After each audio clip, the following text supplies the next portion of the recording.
जल्दी आइएगा। ओके जी, next past paper का क्वेश्चन निकालें, कुशान वाला।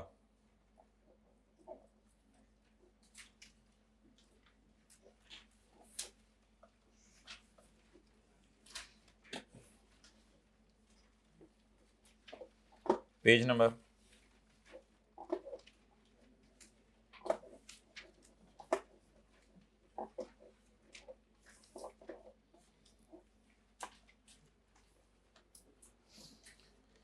यही 2-3 सफ़े पीछे।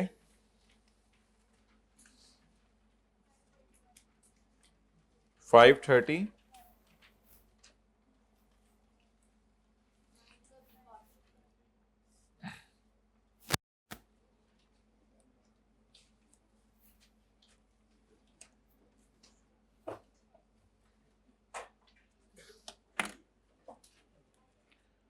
अच्छा भाई, अब आप ये बताएं कि अगर कोई बंदा, नजर आ रहा है इसमें, अगर कोई बंदा हमें बिल्डिंग बना के बेचता है, अगर कोई बंदा हमें यानी घर बना के बेचता है, दुकान बना के बेचता है, प्लाजा बना के बेचता है, वो बिल्डर है, उसका कई साल का तजर्बा है घर बना के देने का, तो वो सेल रिकॉर्ड करे जब मुझे घर बना के दे दे, यानी घर बनाने में 2 साल लगे तो 2 साल के एंड पे सेल रिकॉर्ड करे, या वो सेल रिकॉर्ड करे हर साल के एंड पे थोड़ी थोड़ी सेल रिकॉर्ड करता रहे जैसे जैसे मुझे घर बना के देता रहे। पहली बात, दूसरी बात, या दोनों बातें हो सकती हैं? हाँ, तो पहले तो फिर आई रिपीट, मैंने किसी बंदे को कहा है कि मुझे क्या बना के दे दें, घर। अब वो बिल्डर है, ईंट बजरी सीमेंट अरेंज करना है, लेबर अरेंज करनी है, उसने मुझे घर बना के देने, उसको घर बनाने में 2-3 साल लगे। वो रेवेन्यू तब बुक करे जब मुझे घर की चाबी पकड़ा दे, या जैसे जैसे घर बना के देता रहे वैसे वैसे रेवेन्यू बुक करता रहे? दोनों बातें हो सकती हैं। इसकी एक मिसाल मैं आपको दे रहा हूं। कई दफा तो ऐसे होता है कि मैं क्या कहते हैं, किसी को फोन करके कहता हूं, यार वो आप लोगों ने सुने सोसाइटी बनाई है? उन्होंने कहा हाँ यार, हम लोगों ने मिलकर सोसाइटी बना ली, अब्बू की ज़मीन मिली थी, उसके ऊपर हमने सड़कें वगैरह बनाई और 25-30 प्लॉट हमने निकालनी है, तो वहाँ हमने जो है वो अब लोगों को घर बना के बेचने हैं। तो आपने उस बंदे को फ़ोन किया, आपने कहा यार एक घर जो है वो मुझे भी बना दो। उसने कहा ठीक है, 3 साल लगेंगे, मैं आपको घर बना देता हूँ। तो ऐसी सूरत में वो बंदा जब आपको घर बना के दे देगा 3 साल बाद, तो एंट्री रेवेन्यू के रिकॉर्ड कर लेगा, रेवेन्यू क्रेडिट। बाकी कैश का मुझे नहीं अरेंजमेंट पता, वो जो भी आप लोगों का आपस में होगा। रेवेन्यू क्रेडिट होगा at a point in time, revenue credit होगा एट अ पॉइंट, क्योंकि मैंने उससे बस ये बात कहा था मुझे घर बना दो, उसने 3 साल में मुझे घर बना के दे दिया। जब उसने मुझे चाबी पकड़ाई, उसने मुझे कंट्रोल ट्रांसफर कर दिया घर का, तो वो रेवेन्यू बुक कर ले। लेकिन कई दफा ऐसे होता है कि हम कॉन्ट्रैक्टर को कहते हैं कि भाई ये ज़मीन है, ये प्लॉट है, ये मेरा घर है, ये इसके साथ वाला प्लॉट है, मेरे अपने बेटे के लिए ये बनवाना है, तो ये प्लॉट है, ये प्लॉट मैंने खरीदा हुआ है, ये प्लॉट मैंने खरीदा हुआ है। अब आप ऐसा करो, आप ना अपनी टीम टूम लेके आ जाओ और मुझे अंदाजा लगा दो कितने घर बना के दोगे। अब ऐसी सूरत में अक्सर ये होता है कि अगर वो बंदा अच्छा काम ना कर रहा हो तो मैं बीच में उसको फारिग भी कर देता हूँ। कहता हूँ यार तुमने अच्छा काम किया 2-3 महीने, लेकिन मेरे मुताबिक नहीं है, अब आप जाओ, मैं किसी और से करवाऊंगा। लेकिन आमतौर पे वो जो बना बनाया घर मैंने लेना था ना, बना बनाया, या इसकी एक और मिसाल पहले वाले की, पॉइंट इन टाइम की। कई दफा ऐसे होता है एक प्लाजा बन रहा होता है, आप प्लाजे में कह देते हैं कि सेकंड फ्लोर के ऊपर जो है वो रूम नंबर, सेकंड फ्लोर के ऊपर रूम नंबर 14, जिसमें एक छोटा सा किचन होगा, बाथरूम होगा, रूम होगा, वो मैं खरीदता हूं। फिर वो आपको इंटरफेयर नहीं करने देते, इस रूम में ये करो वो करो, आके वो कहते हैं भाईजान जिस वक्त ये पूरा प्लाजा खड़ा हो जाएगा चाबी आपको आपके कमरे की मिल जाएगी, जाएं। वो लोग फिर रेवेन्यू रिकॉर्ड करते हैं at a point in time, क्योंकि वो बस एक दिन आपको चाबी पकड़ाते हैं, आपकी इंटरफेरेंस बर्दाश्त नहीं करते। लेकिन अगर मैं खुद किसी से काम करवाऊं, वो तो फिर और बात है। मैं किसी को कहूँ यार मैंने प्लॉट लिया हुआ है, आके तामीर शुरू करें, वो फिर अल्लाह का शुक्र है जैसे जैसे मुझे घर बना के देता रहता है वैसे वैसे मेरा कब्जा उस पर ट्रांसफर होता रहता है। मैं अगर यूज भी करना चाहूँ, छोटा बड़ा कहते हैं ठीक है सर जी आपका प्लॉट है, आप घर बनवा रहे हैं, जो अगर आपको ये थोड़ी देर के लिए चाहिए तो ऊपर हम शेड लगा देते हैं, आप लोगों ने आज सोना इधर सो जाए, आपको जो है वो इधर इन्होंने निकाल दिया, अब इधर आज वो फिर मैं साथ साथ इस्तेमाल भी करता रहता हूँ। तो वो लोग जैसे जैसे चीज बना के देते रहते हैं वैसे वैसे मेरा कब्जा ट्रांसफर, तो वो लोग फिर रेवेन्यू भी रिकॉर्ड करते रहते हैं ओवर टाइम, क्योंकि वो बड़ा खुशी से रात को कहते हैं ये चीज भी आपको बना के दे दी, ये चीज भी आपको बना के दे दी, कमरा भी बना दिया, लेंटर भी डाल दिया आपको। लेकिन उधर मेरा कॉन्ट्रैक्ट था कि पूरे प्लाजे के अंदर मैंने एक सिर्फ रूम लेना है, वो बना बनाया मुझे मिलेगा।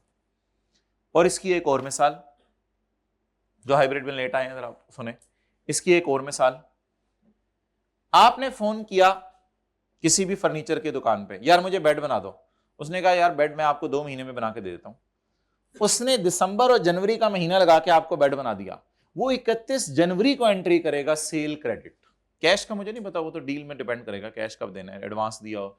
वो 31 जनवरी को एंट्री करेगा सेल क्रेडिट, क्योंकि वो अपने प्रेमिसेस में फर्नीचर बना के दे रहा है आपको। वो 31 जनवरी वो रेवेन्यू रिकॉर्ड करेगा at a point in time. वो दिसंबर जनवरी के अंदर जो है वो चीज बनाएगा, और चीज बना के 31 जनवरी को जब आप चीज ले जाएंगे वो कहेगा सर जी ये पकड़े टेबल, आपने जो भी बनवाया था, बेड बनवाया था, सो ये भी अपने कैश डेबिट सेल क्रेडिट।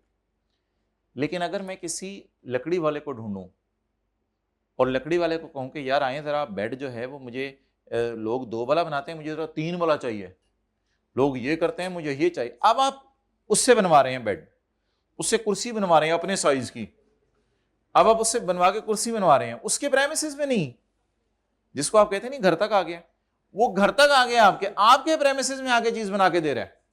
तो यहां स्टैंडर्ड कहता है as the seller is performing the customer is getting control. Sir ये टांगे डाल गई आज कुर्सी की, ओ यार जबरदस्त, ये आपका कंट्रोल ट्रांसफर हो गया, अब आप उसको निकाल सकते हैं, किसी और को बुला लें, कोई मसला नहीं, सो हो सकता है। उधर ऑर्डर कैंसिल करना शायद मुश्किल है, तो पूरी कुर्सी का ऑर्डर है, कैंसिल तो वो भी हो सकता है, लेकिन इधर ये होगा कि पार्शियल वर्क पे भी गुजारा चल जाएगा। तो मतलब ये है कि अभी तक जो मोटा मोटा रूल है, इसकी कुछ डीप डाउन बातें भी हैं, वो कल इंशाल्लाह परसों करेंगे हम। मोटा मोटा रूल ये है, भी लिखने की कोई जरूरत नहीं, अगर सेलर को हम ऑर्डर कर दें चीज बना दो और वो अपने पास ही रख के चीज बना रहा हो, तो बेहतर है कि वो सेल रिकॉर्ड करे जब वो चीज बना के मुझे दे दे। और अगर हमारे प्रेमिसेस में मैंने उसको बुला लिया और चीज बनवा रहा हूं, तो फिर जैसे जैसे मुझे चीज बना के दे रहे हैं वैसे वैसे मेरा कंट्रोल उस पर ट्रांसफर हो रहा है। अब मैंने फोन किया पिज्जा, वो पिज्जा हट वालों ने 11 बजे पिज्जा बनाना शुरू किया, 1 बजे तक पिज्जा बना, 2 घंटे के अंदर वो जल के अच्छा 2 घंटे उनको पिज्जा बनाने में लगे। अब 12 बजे वो रेवेन्यू बुक नहीं करेंगे, क्योंकि जब वो पिज्जा बन जाएगा तब वो सेल रिकॉर्ड करेंगे 1 बजे, क्या सेल क्रेडिट 1 बजे करेंगे वो। लेकिन अगर मैंने किसी को घर बना लिया देग बनाने के लिए, बात बढ़ती जा रही है, मैंने किसी को घर बुला लिया देग बनाने के लिए, तो फिर तो भाई जैसे ही वो पानी डाला ये डाला, मैंने कहा यार इतनी देग बन गई है, चल जा बाकी मैं खुद बना लूंगा, कुछ भी हो सकता है डील के अंदर। तो यहां स्टैंडर्ड कहते हैं जैसे जैसे वो आपको चावल बना के दे रहे वैसे वैसे चावल आपके बन रहे हैं। तो वो जैसे जैसे जैसे जैसे आप थोड़ी थोड़ी देर बाद चाती मार के देखो गल गए, उसने गुस्से में आके मुंह अंदर गल गए। तो ये एक पूरी बहस है जो इंशाल्लाह हमने कल या परसों करनी है कि PO is satisfied at a point in time और ओवर। लेकिन हमारा सवाल कह रहा था कि अस्यूम करो कि पीओ सेटिस्फाइड हो रहा है ओवर टाइम और at a percentage of completion कहां निकालनी पड़ा करेगी, ओवर टाइम में। और परसेंटेज ऑफ कंप्लीशन कहां नहीं निकालनी पड़ेगी, अगर वो चीज हमें पूरा घर बना के देना है प्लाजे के अंदर, वो तो फिर साथ साथ रेवेन्यू बुक नहीं करेगा। तो अब सवाल कह रहा है एज्यूम करो सेलर ने रेवेन्यू कब रिकॉर्ड करना है, आहिस्ता आहिस्ता। और दूसरी रिक्वायरमेंट सवाल कह रहे हैं सेलर ने कब रेवेन्यू रिकॉर्ड करना है, इसको अभी छोड़ दे, रिक्वायरमेंट 2। हम क्या करने लगे हैं, रिक्वायरमेंट नंबर 1, यह काम अक्टूबर 18, बताएं जल्दी से कितने महीने, 9 महीने, अक्टूबर नवंबर दिसंबर जनवरी फरवरी। हमारा साल खत्म होने से 9 महीने पहले हमने एक मुआहिदा किया है कि हम बिल्डिंग बना के देंगे सर आसिफ को, वही मिसाल सुबह वाली जो सुबह सुबह मैंने करवा दी थी, हम एक बिल्डिंग बना के देंगे सर आसिफ को फॉर 50 मिलियन, 50 मिलियन की, एंड आप बोनस ऑफ 10 मिलियन, और सर आसिफ हमें बोनस भी देंगे 10 मिलियन का if the building is completed on और बिफोर 31 दिसंबर 19। अगर 31 दिसंबर 19 से फिर अगले साल में चला जाएगा ना, और मुआहदे में ये लिखा हुआ है कि 30 जून 19 का साल तो बिल्डिंग बनती रहेगी, 30 जून 20 का जो साल होगा, जिन्होंने टैक्स पढ़ा है उनको बहुत अच्छा पता है कि 1 जुलाई 19 से अगला साल शुरू हो गया होता है, तो 31 दिसंबर 19 को या उससे पहले अगर आपने बिल्डिंग बना के दे दी तो 10 मिलियन बोनस मिलेगा। लेकिन भाई मैंने इसको कहा था कि अब अंदाजा लगाना पड़ेगा कि हमें बोनस मिलेगा या नहीं मिलेगा, क्योंकि 30 जून 19 को तो खड़े होकर मुझे इल्हाम नहीं होगा कि मुझे बोनस मिलेगा या नहीं मिलेगा, मैं दिन रात एक कर रहा हूँ, लेकिन ये तो अंदाजा लगाना पड़ेगा कि बोनस मिलेगा या नहीं मिलेगा। हाँ, सवाल में हो सकता है उसने बता दिया और लेट बिल्डिंग कंप्लीट हुई है, लेकिन 30 जून 19 का मुझे नहीं पता कि बिल्डिंग लेट कंप्लीट होनी है या टाइम पे कंप्लीट होनी है। तो ये तो एक कॉन्सेप्ट था जो हमने पहले पढ़ा था कि रेवेन्यू में बोनस डालना है या नहीं डालना, वो भी देख लेते हैं। Till 30 June 19, we expected that the building will be completed within time. आप बता दें इस साल मैं रेवेन्यू को 60 समझूं या 50 समझूं? ये अलग बात है कि 60 में से बुक कितना करना है, मैं बोनस मिलना है या नहीं मिलना, ये लाइन पढ़ के बता दें expected that I will complete. इस लाइन से पढ़ के क्या लग रहा है, बोनस मिलना है with in the time at a total cost of 40 million, at a total cost of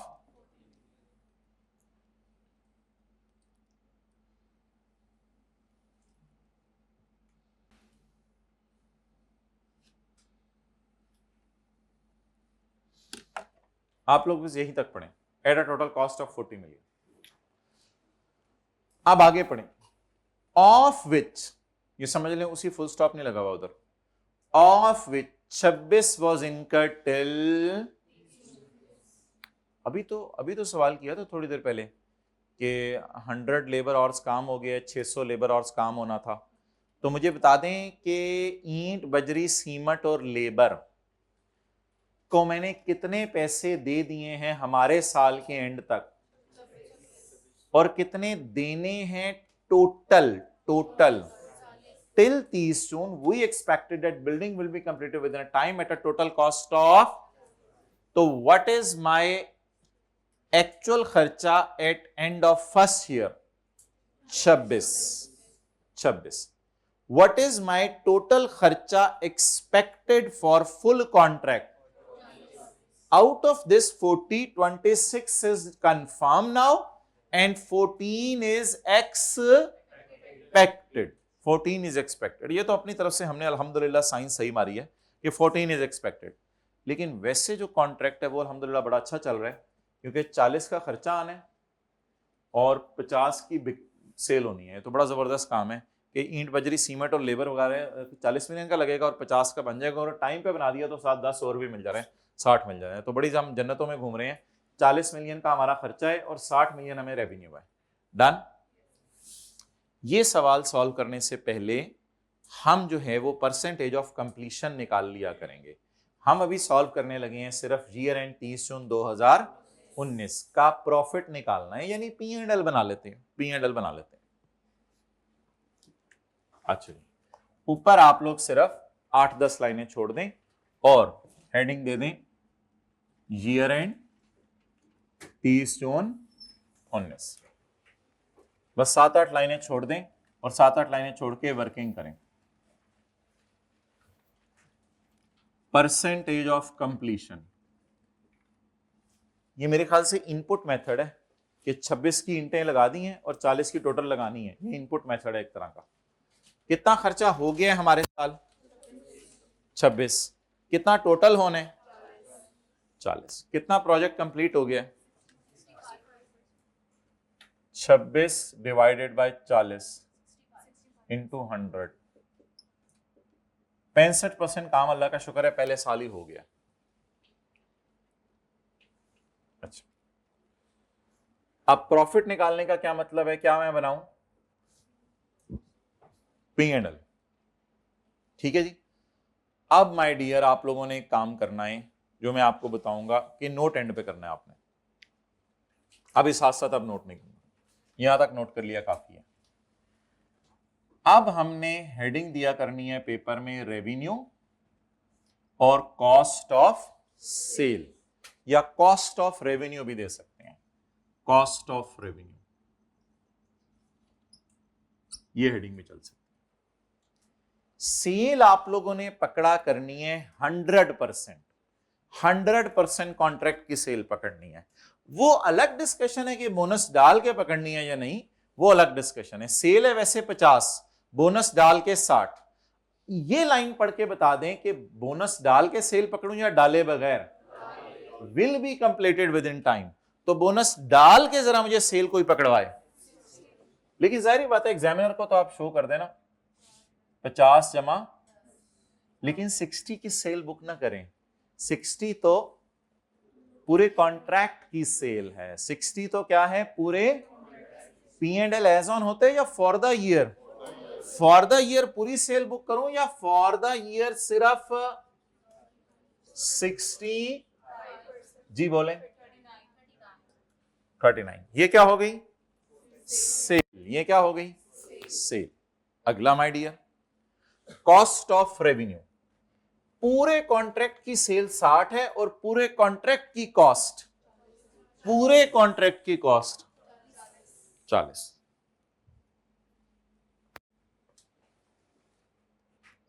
यहां पूरे कॉन्ट्रैक्ट की सेल आ गई, पूरे कॉन्ट्रैक्ट की कॉस्ट आ गई, उसका वो लकीली वही आ जाएगा वो जो 26 था, 26। तो हमें प्रॉफिट कितना है इस साल, 13। अभी नोट नहीं करना। अब आप लोगों ने नोट ऐसे करना है कि साथ इसकी जर्नल एंट्रीज भी सफे के साइड पे लिखनी है, तो इसको दरमियान में करके नोट करना है।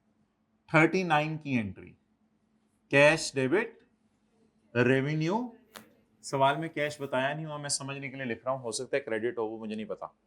कैश डेबिट रेवेन्यू क्रेडिट, और cost of sale debit, cost of sale debit और इन्वेंट्री क्रेडिट, कितने से, 26 से। याद रखिएगा, जो बंदे गाड़ियां बना के लोगों को बेचते हैं उनके लिए टायर और लोहा इन्वेंट्री होता है, और जो बंदे लोगों को घर बना के बेचते हैं उनके लिए ईंट बजरी सीमेंट फिक्स एसेट नहीं होता, उनके लिए ईंट बजरी सीमेंट इन। लेकिन एक एंट्री आपने पेपर में किया करनी है इससे पहले, इन दोनों से पहले, ये दो एंट्रीज तो यहीं से ड्राइव हो जाया करेंगी, इन दोनों से पहले आपने एक एंट्री किया करनी है, वो हुआ करेगी इस 26 की। जो ईंट बजरी सीमेंट आपने बाजार से जाके खरीदा है उसकी एंट्री भी तो करनी है ना। खरीदेंगे तो क्रेडिट करेंगे ना, जब तक इन्वेंट्री बाजार से खरीदेंगे नहीं तो क्रेडिट कैसे करेंगे। गाड़ी की सेल की एंट्री भी कर दी, गाड़ी की कॉस्ट ऑफ सेल की एंट्री भी कर दी, तो गाड़ी के टायर कहां से आए थे। तो एक एंट्री आप लोगों ने एरो खींचे बगैर किया करनी है, लेकिन ये जाहिर बात है एरोस तो नहीं खींचने, एंट्रीज तो हम इंशाल्लाह नीचे किया करेंगे, लेकिन अभी आप लोग एरो खींच के एंट्रीज करें।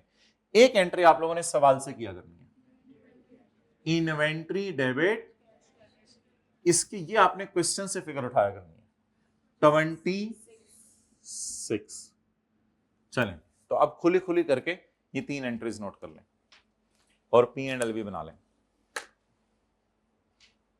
ये था जी आज का कॉन्सेप्ट, छोटा सा एक। सेल कौन सी पकड़नी है पहले साल, पूरी, कॉस्ट ऑफ सेल भी पूरी, और मल्टीप्लाई किससे कर देनी है, परसेंटेज ऑफ कंप्लीशन से। सेल भी 65% बुक कर दें, कॉस्ट ऑफ सेल भी 65% बुक कर दें।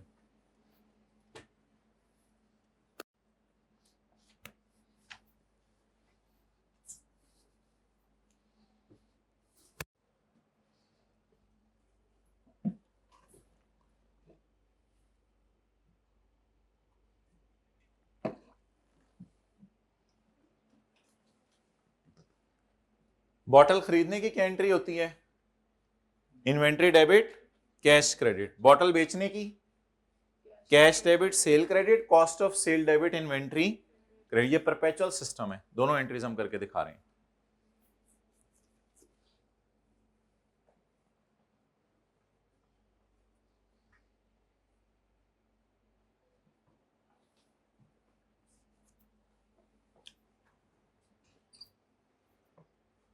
पहले साल का प्रॉफिट 13,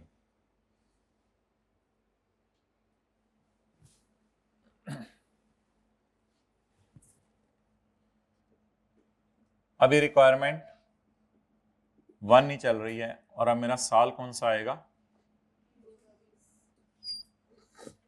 जी? पहली एंट्री 40 से कैसे होगी? अगर सवाल बता देगा तो ठीक है। सवाल कह रहे हैं उसने 26 का अभी तक खर्चा किया है, बाकी 14 की चीजें अगले साल खरीदेंगे इंशाल्लाह। टोटल खर्चा ये होना है ना, ये तो नहीं कि पहले दिन ही सारा सामान खरीद के रख लेते हैं। तो सवाल कह रहे हैं अभी तक खर्चा ही 26 हुआ है, तो मैं कैसे 40 की पेमेंट कर दूं? वो तो कह रहे हैं मेरा अंदाजा है खर्चा, और वैसे भी चीजें साथ साथ खरीदते हैं कंस्ट्रक्शन कॉन्ट्रैक्ट्स में। पहले दिन तो नहीं लाके सारी ईंट बजरी सीमेंट रख देते सारे सालों की। वैसे भी सवाल कह रहे हैं बस इनकर्ड 26। हाँ, अगला साल, अगले साल जाके देखते हैं। अगले साल तो क्लियर हो जाएगा बोनस मिलना है या नहीं मिलना, और अगले साल ये भी पता चल जाएगा कि कॉस्ट 40 मिलियन आई है या ऊपर नीचे। कॉस्ट भी ऊपर नीचे होनी है, बोनस का भी कंफर्म होना है। अब दो चीजें अगले साल कंफर्म होनी है।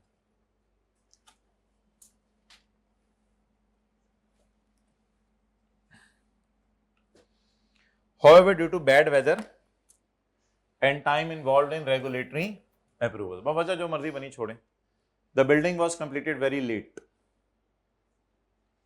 The building was completed very late. आप बता दें रेवेन्यू बेसिकली 60 था या 50 ही था? अब 50 ही था। At a total cost of 42, जिसमें से 26 पिछले साल हो गई थी। जिसमें से 26 पिछले साल हो गया। तो सवाल से फिर निकालनी पड़ेंगी ना चीजें, कौन सी किस साल की। सवाल में तो एक ही गो में आप पढ़े होंगे, वो जो इधर कोई टीचर आके काला तो नहीं मारेगा कि ये इस साल के लिए है।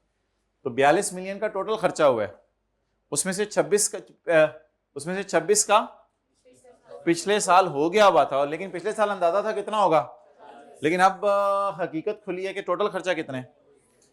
आप सारी चीजें छोड़े, मुझे बताएं कि अगले साल जो मर्जी हुआ, फुल रेवेन्यू मेरा बता दें इस कॉन्ट्रैक्ट का। फुल रेवेन्यू से खेला करना है।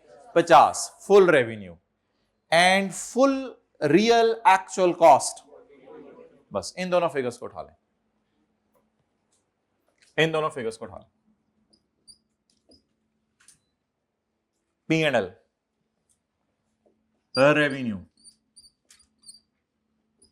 Cost of revenue. जी, कितने लोग इससे एग्री कर रहे हैं? 50 और 42 से। सही है? नहीं भाई, इनको अंदर करके लिखें, इनको अंदर करके लिखें। ये फॉर द ईयर रेवेन्यू है या सारे सालों का मिला के है?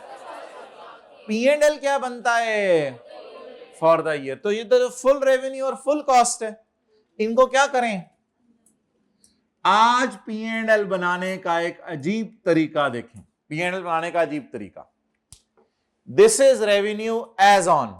एग्री करते हैं तो फिर ठीक है, मैंने आगे बात। This is revenue as on. As on मतलब है पिछले सारे सालों का मिला के आज तक। This is revenue as on, contract खत्म हो गया। This is revenue as on and this is cost. तो revenue as on minus revenue already recorded.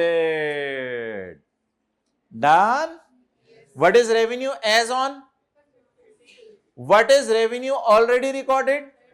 What is revenue for the year? जो भी आए मुझे उससे कंसर्न नहीं। What is the revenue for the year? What is cost as on?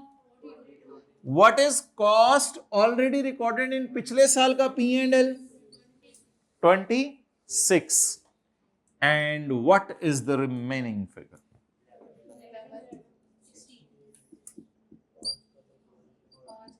अगले साल 5 का क्या आ गया? लॉस आ गया। ये हमारी अप्रोच होगी। आसान है बड़ी अप्रोच, लेकिन it's bit new for you. ये नई है आपके लिए। ये कॉन्सेप्ट आईकैप को समझा दिया और अल्लाह का शुक्र आईकैप मान गया। इस कॉन्सेप्ट को वो 3 साल पे नहीं लेके जा रहा। वो कैलकुलेशन जरा कॉम्प्लिकेटेड होती रहती हैं, और ये सीए फाइनल के कॉन्सेप्ट हैं असल में ये सारे, कि revenue as on minus for the. इसलिए आईकैप ने बिल्कुल ठंडा रख दिया हुआ है। वो पहले साल से आगे जाता ही नहीं, या मैक्सिमम दूसरे साल पे जाता है। दूसरे साल की एंट्रीज भी वो नहीं मांगता, ये भी आपके स्कोप में नहीं है। दूसरे साल की एंट्रीज मांगी भी तो कर दीजिएगा। तो cash debit, sale credit, cost of revenue debit, ये बाकी मुझे पता है कि वो 42 माइनस 26 का कोई और स्टॉक भी खरीदा होगा, उसकी एंट्री भी इन्वेंट्री में डाल सकते हैं, लेकिन वो एंट्रीज नहीं इतनी पूछेगा। दूसरे साल की करनी भी तो 2 तो कराइएगा ना कम से कम। Cash debit revenue credit, cost of revenue debit और इन्वेंट्री क्रेडिट, इतनी तो कराइएगा। लेकिन आसान तरीका बता दे रेवेन्यू रिकॉर्ड करने का, बहुत आसान तरीका। इस साल मैंने परसेंटेज ऑफ कंप्लीशन क्यों नहीं निकाली? क्योंकि 100% कंप्लीट हो गया। टाइम जाया होना था ना, 50 into 100%, 50, 42 into 100%, 42। But what is this? What is this?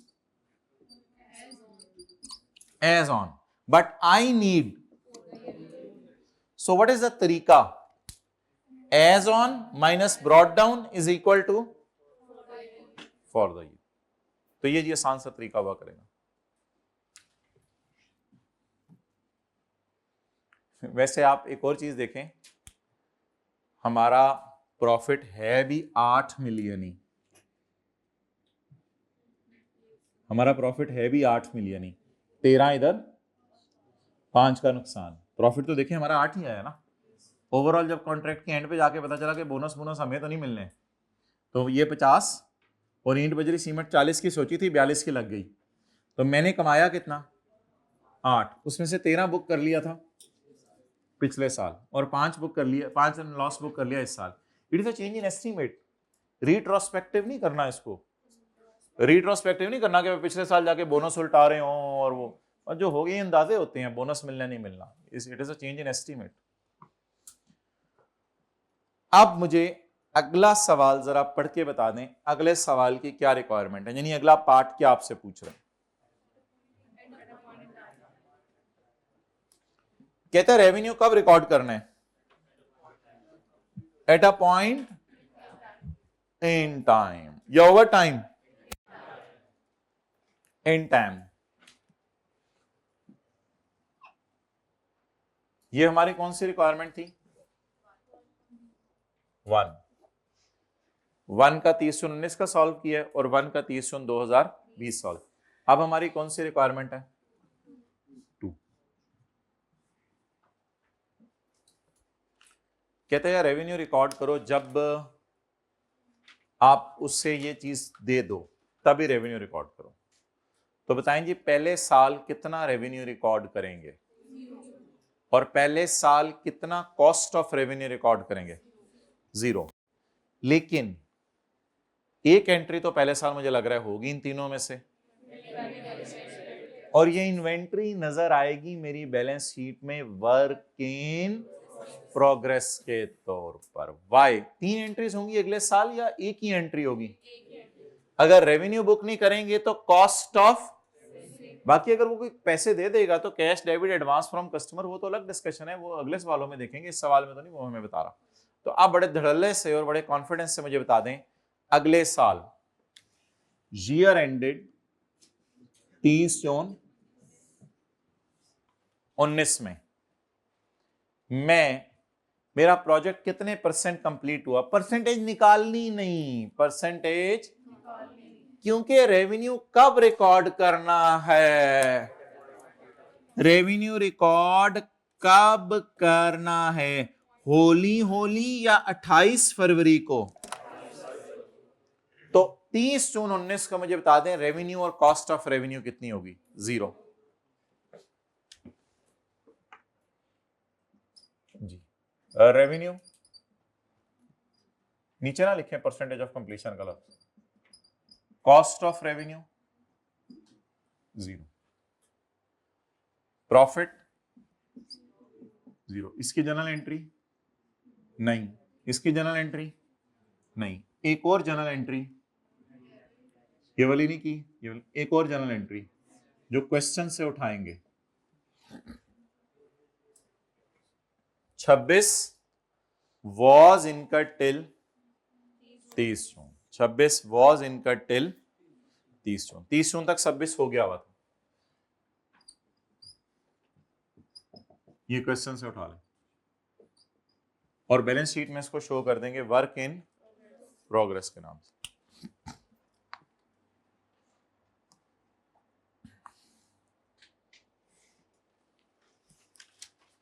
थोड़ा सा लिख लेंगे बैलेंस शीट में इन्वेंट्री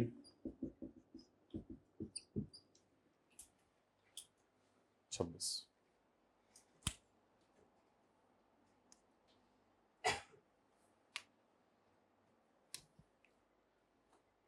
अगले साल बताएंगे।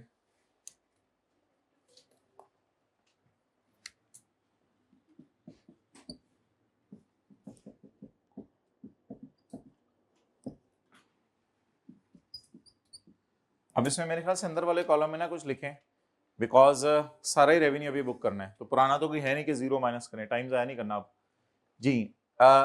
इन reality what is the revenue? मैं उसको जाऊंगा, मैं कहूंगा ये ले बिल्डिंग, वो कहेगा आगे 2 महीने बाद। अगर तुम 31 दिसंबर 19 तक आ जाते तो हम तुम्हें 10 मिलियन और देते, अब आ गए हो बिल्डिंग लेके 2 महीने लेट, चलो तुम्हारी किस्मत में 50 मिलियन ही था, ये लो पकड़ो ठाकुर 50 मिलियन। ये टोटल रेवेन्यू हो गया सेलर का। और सेलर को इसके लिए कॉस्ट कितनी इनकर करनी पड़ी? यार इसमें ये ना मुझे बताइएगा, इस तरह नहीं करना पेपर में कि ओपनिंग पड़ा हुआ था 26, फिर परचेज किया होगा, फिर क्लोजिंग पड़ा रह गया 0, और बस इसी तरह स्टोरी है कि ओपनिंग 26 पड़ा हुआ था, फिर और खरीदा होगा, फिर क्लोजिंग तो है ही नहीं, अब बिल्डिंग बिक गई। तो मुझे ये बता दें बस ओवरऑल कॉन्ट्रैक्ट के अंदर मेरा खर्चा कितना आया है, 26, 40 या 42? 26 क्या था? पिछले साल का। 40 क्या था? पिछले साल के एंड पे खड़े होके अंदाजा। 42 क्या है? एक्चुअल। कितना? 42। ये क्या 8 का लॉस क्यों नहीं आ रहा 5 का? उधर भी तो 8 का प्रॉफिट ही आया था, इधर 8 का प्रॉफिट आया। तो रेवेन्यू रिकॉर्डिंग हमने डिले क्यों कर दी? रेवेन्यू रिकॉर्डिंग हमने डिले क्यों कर दी? क्योंकि रेवेन्यू कब बुक करना था? At a point in time.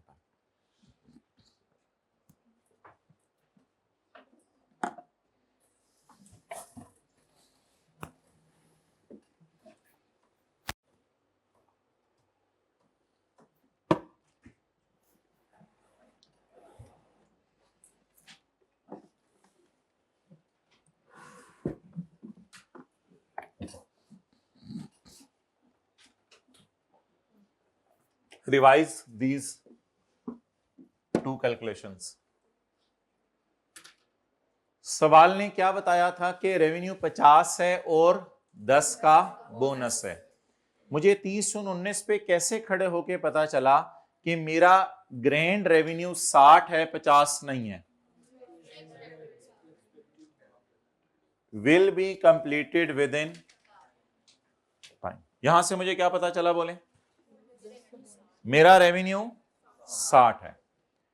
अगली बात, सवाल कह रहा था कि खर्चा हुआ 40 का। सवाल कह रहा था खर्चा होने,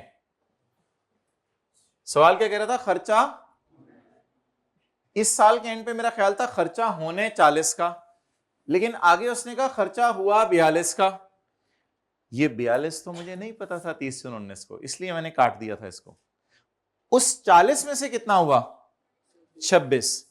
अब 26 हो गया, अब 42 अवेलेबल है सवाल में, तो 42 से डिवाइड करूं या 30/19 को अवेलेबल नहीं था? अवेलेबल नहीं था। तो मेरे ख्याल से अप्रोप्रिएट ये कि 26 को पकड़ें और यहां से सवाल शुरू किया करें वर्किंग से।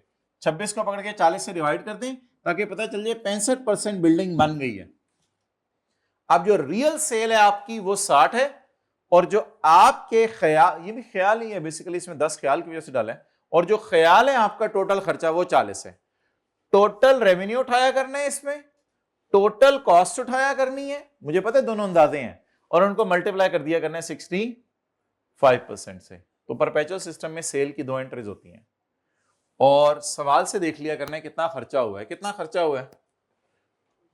26। इसको इन्वेंट्री में डाल दिया करना, इन्वेंट्री डेबिट कैश क्रेडिट। आप बताएं टोटल कॉन्ट्रैक्ट का रेवेन्यू कितना है और टोटल कॉन्ट्रैक्ट की कॉस्ट? इस पे 100% क्यों नहीं कहा? बस इस साल मुकम्मल हो गया, 100% लगाने की जरूरत नहीं। कितना रेवेन्यू रिकॉर्ड हो चुका था, कितना रेवेन्यू, कितनी कॉस्ट रिकॉर्ड हो चुकी थी, बाकी को रिकॉर्ड कर लें। चलें जी, 15 मिनट बच गए, इसी की रिवीजन कर लें, बस सवाल निकालें। गालिबन अनलकीली कुशान के नाम से ये एक और सवाल है।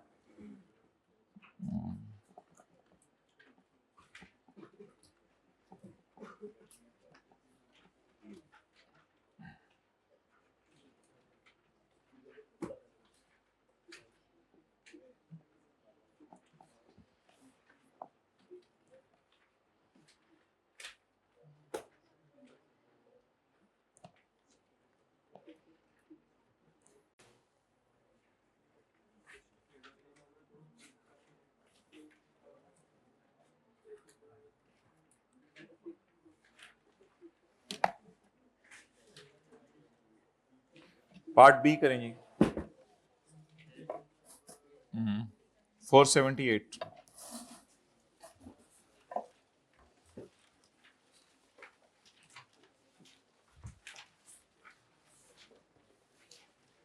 अभी ए ना करें।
ये लाइन इग्नोर करें। सर्वेयर है certified at work is 55% complete.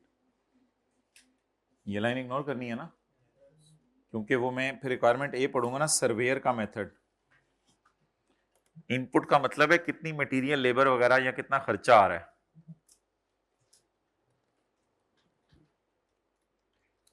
ये हाइब्रिड में उठा दें सेकंड लास्ट रो में।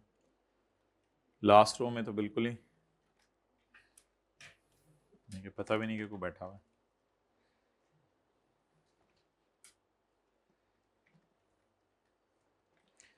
यकम जनवरी 2021, हमारा साल खत्म होने से 6 महीने पहले कोशान entered into a contract to construct a building for customer for 1000 million to be completed by 31 दिसंबर 21, अगले साल तक।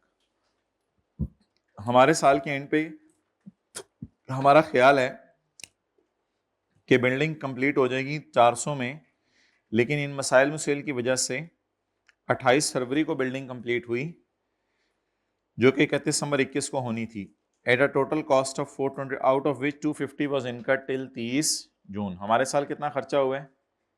30 जून। तो working number 1, percentage of completion, कितना खर्चा हमारे साल हो गया 30 जून तक? 250। कितना होगा? नहीं, वो तो होगा 400। हाँ, वेल डन। 400, 422 तो अगले साल पता चला ना जी, इनटू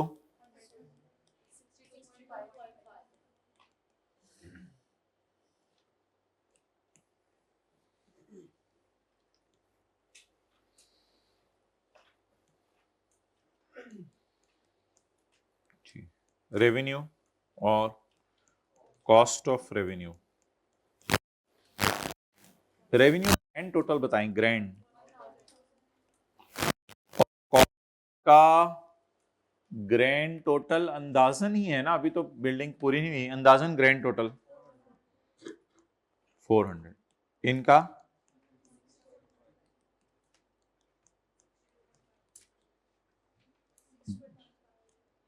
जी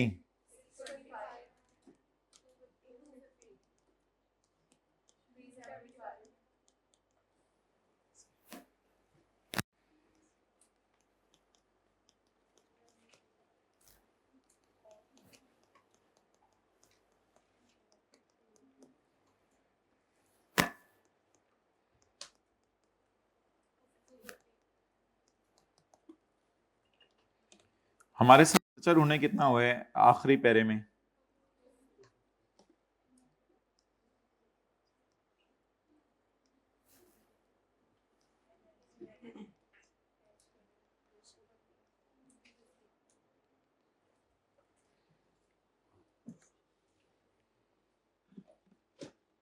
भाई कल ही की तरह इंशाल्लाह करेंगे, क्योंकि अब सैटरडे को तो हमारी मेन क्लास है। कल आज भी 2:15 से 2:45, बस आधा घंटा आप कर लेंगे इंशाल्लाह, ज़्यादा नहीं। आते वैसे कुछ करवाया भी नहीं है, ऐसे टाइम गया हुआ है। अच्छा, ये हो गया। नेक्स्ट आगे चलें, अगला साल। अब P&L किस साल का बनाना है? 30 जून 22 का। ये किसका था? 21 का। 30 जून 22 को मुझे हकीकत बताएं कि रेवेन्यू तो उतना ही है ना, क्योंकि सवाल में बोनस या पेनल्टी तो नहीं थी। रेवेन्यू कितना है? 1000। और हकीकतन कॉस्ट ऑफ रेवेन्यू कंफर्म कितनी हो गई है? 422। To perform the performance obligation I have total cost, I have इनका total cost of 422 million into 100%। अब करने की जरूरत नहीं है। It is revenue as on, what was revenue of previous year? So what is revenue for the year? What is cost as on? What is cost of previous year? वो आपने ना ये वाली लिया करनी है, ये वाली नहीं लिया करनी, ये एंट्री वाली, ये वाली लिया करनी है। आप कह रहे हैं ये और ये तो बराबर हुआ करेगा, नहीं, अभी तो तभी तो बात शुरू हुई है। इंशाल्लाह इसका देखेंगे ये और ये बराबर हुआ करेगा या नहीं। अच्छा जी, 422 माइनस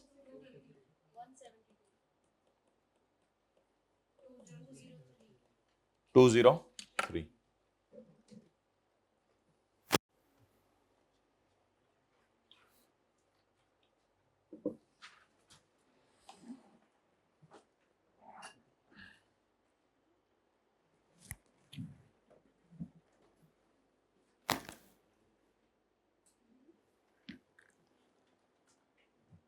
अब क्या लिखा हुआ है आगे?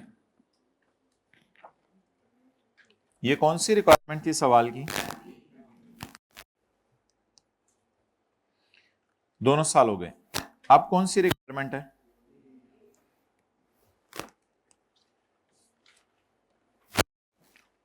ओ, सर्वेयर तो कह रहे कितना काम मुकम्मल हुआ है पहले साल? 50। अब सारे देखें इधर, वर्कआउट करूं या गिवन है? कितना? अभी वेट करें, अभी इनको बस, हाँ 1:15 पे इंशाल्लाह। जी कितना काम मुकम्मल हो गया है? 50। आप सारे बच्चे डंके की चोट पर मुझे बताएं, अल्लाह का शुक्र है सही बताएंगे कि मैं P&L पहले किस साल का बनाऊंगा? 30 जून। कोई अच्छा बच्चा बता दे स्टिल फुल रेवेन्यू कितना है? 1000। स्टिल फुल कॉस्ट कितनी है जो पहले साल के एंड में अंदाजा लगाया था? 400 मल्टीप्लाइड बाय, मुझे परसेंटेज निकालनी क्यों नहीं पड़ी? गेवंती सॉरी जी, क्या आ गया?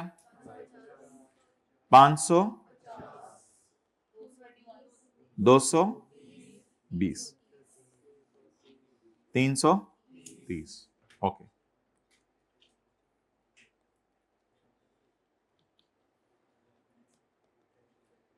जी, 500,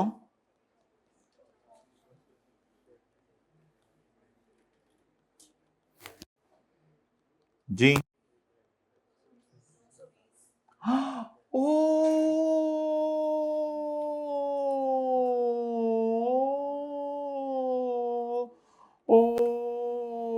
थोड़ा सा बीच में मिस हो गया था, दोबारा शुरू करते हैं।